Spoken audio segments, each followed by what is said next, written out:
आजपर्यंत श्रीनिवास पवार साहेब तुम्हाला कुठेही राजकीय क्षेत्रात दिसले नाही। ते त्यांचं जे व्यवहार होतं ते सांभाळत होते आणि काही दिवसांपूर्वी दादांनी यावर भाष्य पण केलं होतं की कदाचित माझ्या परिवारातली माणसं माझ्यासोबत नसतील तर बारामतीची जनता मात्र माझा परिवार असेल आणि ते वास्तव आहे।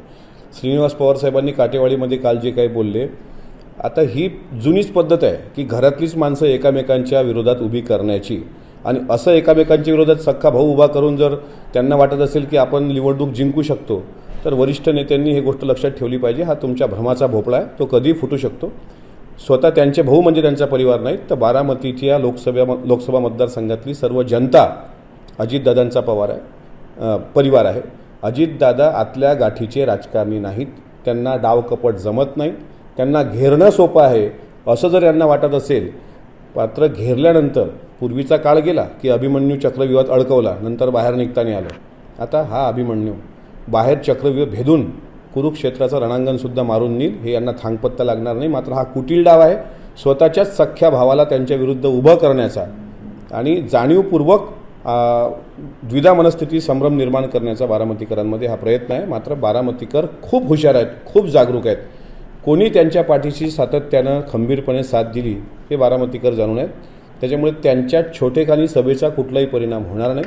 अजितदादा तिथे कायम त्यांचं वर्चस्व आलं आणि त्यांच्याच मार्गदर्शनात आदरणीय सुनेत्रा वहिनी लोकसभा लाखोच्या मतानं जिंकतील। उलट अशा पद्धतीचं कटकारस्थान करून जनतेला डिवचण्याचा प्रकार जो केला जातोय तो जनतेच्या लक्षात आला, त्यामुळं त्याचा काही फारसा फरक पडेल असं मला वाटत नाही।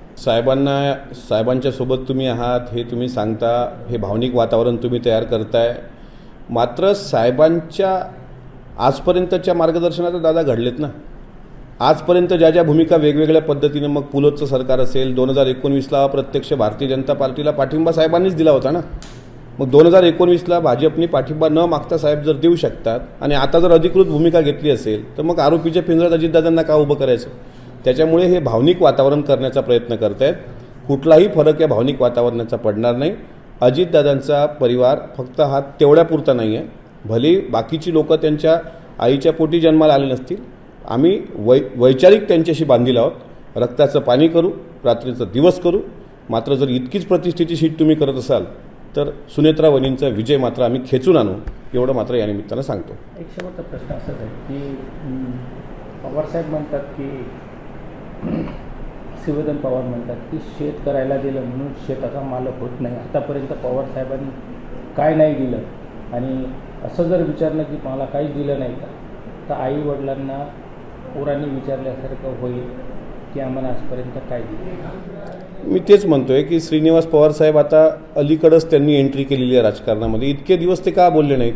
आणि सातबारा त्यांच्या मालकीचा आहे, ज्येष्ठांच्या, ठीक आहे मान्य असेल ना, पण कर्तृत्व तर लागतं ना। एखाद्याच्या वडिलाकडं 400 एकर शेती असेल, तो सातबारा वडिलांच्या नावावर असेल, पण ती मशागत करणारा जर तितका कॅपेबल असेल तरच त्या शेतीला अर्थ आहे। आणि पवार साहेबांचा राजकीय वारसा, यशवंतरावांचा राजकीय वारसा अजितदादांनी सांभाळला, हे श्रीनिवास पवार साहेबांनी कबूल केलं पाहिजे। त्यामुळे असे भावनिक विषय छळून जाणीवपूर्वक द्विधा मनस्थिती निर्माण करण्यात काही अर्थ नाही। जनता हुशार आहे, लोकसभेचं रणांगण जवळ आहे।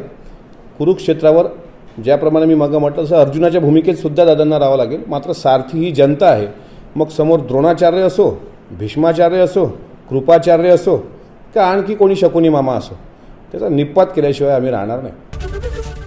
एबीपी माझा, उघडा डोळे बघा नीट।